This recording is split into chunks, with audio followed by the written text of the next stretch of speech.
welcome back to the Citizen channel. I hope you're all staying safe and well, and our regular feature where we look at the home matchday programmes, read a couple of excerpts from a couple of the articles and tell you what's in it. So if you fancy getting a copy, I'll tell you where to get them from as well. So we're going to have a look at this one today.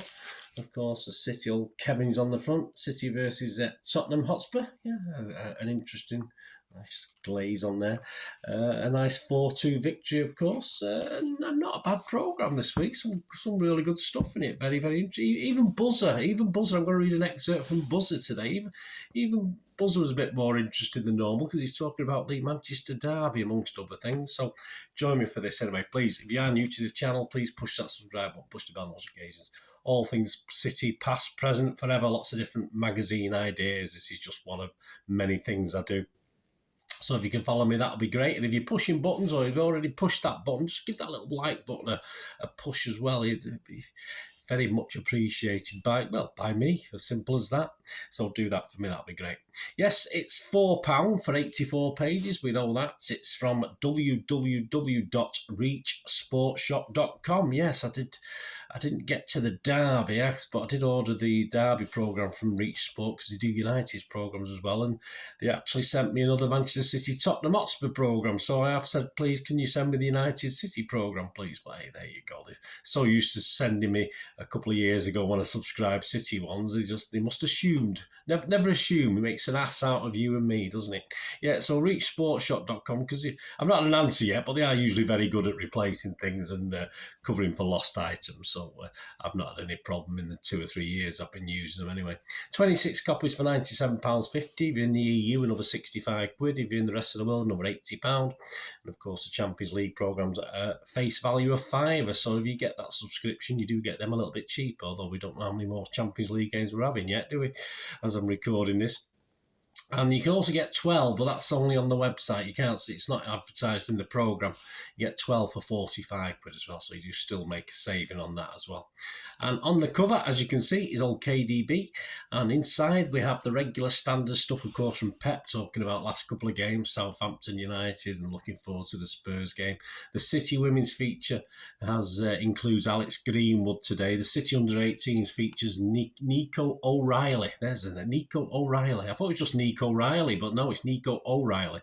And the EDS feature features Alex Robertson. And of course, the feature on KDB, in some interesting stats, he's played 228 games, 60 goals, 96 assists, and has hit the woodwork 29 times. And prior to this Spurs game, which he didn't appear in anyway, he'd completed 1,569 crosses, so just short of 7 a game. So he's a busy lad. I wonder what Beckham did. I'd have to find that out. Buzzword, yeah, we'll have a look at him in a minute. He looks at the derby and, some information on Haaland for this Spurs game, but we'll come back to that in a moment. I'll read that out to you. Head-to-head today is Ederson versus Lloris. Very interesting facts. Sweeper clearances, they call this, and Ederson has done 120 in 200 games. That's 0.6 a game, and Lloris has done 289 in 354 games, so that's 0.81 a game. So, yeah, interesting. I mean, obviously, does that mean Lloris has been under more pressure than Ederson? That's why he's had to do these sweeper clearances, but you think that's part of Ederson's game, don't you?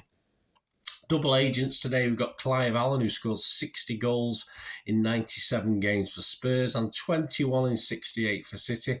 X in the City features, yes, Alex Williams. Stay on your line, Alex. Don't come now. That still haunts me, that Luton game where he came flapping out for the corner. If he stayed on his line, I'm sure Luton wouldn't have scored, but hey. I won't hold it against him, even if I do. So Alex Williams, an excerpt from his Q&A in a moment. I would ask him a question, to be honest with you, about that Luton game. Kitted out Marc McCarthy, the wonderful Marc McCarthy, at Marc MMMAC, shares his story of a Kevin Reeves FA Cup final shirt he has in his collection, which was rescued from a bin bag in a shed before it went on a trip to the tip. So it's amazing what you can find in bin bags, isn't it? I believe it was won by a United fan. That's probably why there wasn't much care taken with it. Just for fun question here, I'll give you the answer at the end. And it's question 3 in the programme today. In October 94, which former Spurs player scored twice in a 5-2 win for City over Spurs? I think it was at Main Road. They don't say that in the question, but I think it was. So who was it? Which former Spurs player? There might be a clue in the picture, but you have to be... it does help. It does help. City reflections, and a wonderful one this week. Gary James looks back at some of the pre-match entertainment we have over the years. Of course, we've got the light show now, haven't we? Which some people take offence by, having to pay 60, 70 quid for a ticket, save a few quid on the light show. But hey, there you go. But back in time, of course, when I was going pre-matches, you things like brass bands, and of course the old famous Alsatians jumping through hoops of fire. I remember being at a couple of those. Always used to be the big games like Leeds or Liverpool, them sort of games, Arsenal, that sort of thing. Kevin Cummins, he takes us back to November 2008, and he did a shoot of Paul Weller for a Japanese lifestyle magazine, and he shot it in and around North and West London. Obviously, with playing Spurs, he always tries to find something significant with the team we're playing. And his brief from the magazine was to get a feel of London in the shots with Paul Weller, and of course, he loved the images of Paul Weller by a red phone box. Why wouldn't they? Matchmaker picks out 10 standout games for Ruben Diaz, including his Benfica B games, where he was initially a midfielder, yes, before he turned into a centre-half. He played for Benfica, of course, Portugal, and, of course, games featuring City. And back to the excerpts. Here we go to finish off. Let's go back to Buzzword. Let's have a quick look on Buzzword. As I said, sometimes it's a bit bland what Buzzer writes, but I quite enjoyed that this week. Let's have a look at what he says. Much as we're all disappointed with the defeat in Manchester Derby, I think we should take a step back and not let it affect us too much. I thought that overall we were much the better side and looked like the only one really interested in trying to win the game. We weren't at our very best, but I have to say United didn't impress me. They were more focused on stopping us from playing, and there were very few shots in the game. It's not a Manchester Derby that will be recalled fondly, that will be remembered for the goal that shouldn't have been. When you play at Old Trafford, you need a strong referee, or VAR in this case, but that should never have been allowed to stand. I'll not say any more about it. We'll recover, and I'm not worried about anything because we have the ability and mentality to bounce back quickly, and that hopefully starts this evening against Spurs. It certainly did, Buzzer. It's never an easy game against Tottenham, so we'll need to be at our best, but I don't think Pep will need to fire his players up because they'll still be feeling aggrieved about the derby, as we all are. The one thing I do think we need to do better is get the ball to Erling Haaland quicker. So say all of us. Teams are terrified of him because of his pace and power. He makes fantastic runs. So let's give him the ball whenever we can. He's a goal machine and his job is putting the ball in the net. But he can only do that if everyone else is doing their jobs. Defenders defending, wingers crossing and midfielders creating. He should be a manager, Buzzer, shouldn't he? I think he did try it. I think he did have a go at it. It wasn't not overly successful. As a player, I could cross a ball. You certainly could, but I couldn't score that many. You scored a few goals there, Buzzer.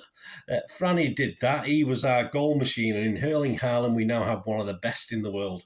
So there you go. That was a little excerpt from Buzzword in the City vs Spurs programme. And to finish off, before we go, X and the City, yes, stay on your line, mate. Don't come running out for that game in Luton. If I could go back in time, someone said to you, you got a time machine, just pick one game, you can go back in time. You never know, we might not be where we are now if that had all been different, might we? Who knows? That Luton game, of course, with when we lost 1-0 back in 83, was it? Somewhere around there. Anyway, Alex Williams, X in the City. I'll do 3 questions he was asked. His first question, how did it feel to join City as a 16-year-old local lad? He said, I left from Wilbraham High School. Yeah, my mates all went to Wilbraham. I ended up going to Parswood. Yeah, we had a choice in those days at junior school, and we all put Wilbraham down, and I was the only one who sent it off, was carted off to Parswood. Everyone else got Wilbraham or Burnage at the time. So, yeah, so I could have been at Wilbraham. I left Wilbraham High School in Chorlton. 2 weeks later, I was walking into Main Road as an apprentice footballer. It was really surreal because I was a big City fan as a kid. I used to go on the Kippax watching my heroes like Mike Summerby, Joe Corrigan, Tommy Booth and Francis Lee. I might have seen him there. I might have been stood next to him. And then at 16, I was cleaning their boots and talking to them. It was like a kid in a sweet shop. Well, I've talked to Joe Corrigan. I've talked to Buzzer. So, yes, I've done a similar thing. I was like a kid in a sweet shop, but even better. 3 years later, this is the next question. 3 years later, you made your debut as a 19-year-old in 1981 before taking over as number one when Joe Corrigan left 2 years later. He says, I ended up getting the job for about 4 years and for 2 seasons in 83, 84, 84, 85. I didn't miss a single game. I was confident in my own ability. I was part of the England under-18 and under-21 squads that won the European Championships. It was a short career for me, but quite a successful one. And this is quite interesting little thing here. The questions he's asked. Tell us about the unusual training arrangement you had with Manchester United keeper Gary Bailey at that time. And he goes on to answer, I was in the England under-21 squad with Gary Bale and we became very good friends because of that. At one point, we actually used to train together 2 afternoons a week in Stockport with Alex Stepney, the former United keeper. No, he was rubbish, Alex Stepney, absolute garbage. A former United keeper. We used to meet in the pub Alex ran and walk down to the field nearby, and he used to do a bit of training with myself and Gary, who were both in the first team at the time. Can you imagine today walking through the local park and seeing Edison and De Gea training together? It was unbelievable. We kept it quiet, but we were just trying to make ourselves better goalkeepers. And of course, Alex ended up becoming the goalkeeping coach at City. Yeah, we never recovered after that, did we? Once he come and coached our goalkeepers, it was a nightmare. Yes, I never rated Alex Stepney. I don't think he got many caps for England from memory, but there you go. So there you go, guys. Hope you enjoyed that. As I say, you can buy them individually from Reach Sports at the shop as well. You don't have to buy it. You don't have to get a subscription. They're the £4 plus £1.50 postage. So you can buy it. I think it's probably cheaper than getting it on the internet at the moment. So there you go. Hope you enjoyed that. The quiz answer. Yeah, nearly forgot, didn't I, guys? Sorry, my apologies. I've not been putting the quiz thing in that much. Right, yes, the quiz. In October 1994, a 5-2 win for City at Main Road over Tottenham Hotspur. Which former Spurs player scored a couple of goals for City? Well, it's I think City were actually promoted it recently on one of their things on their site and sort of the match, looking back at the match. And of course, it was Paul Walsh. So if you said Paul Walsh, yeah, give yourself a pat on the back. That's all you're going to get. Simple as that. Thanks for watching, guys. Please, next time we're going to look at the Wolverhampton Wanderers home programme. So hopefully it will be as good as this, because this was a cracking programme this month. Well done, City. I quite enjoyed it. Very, very good. Now, until the next time, all I ask is stay safe, Blues. Come on, City. Bye for now.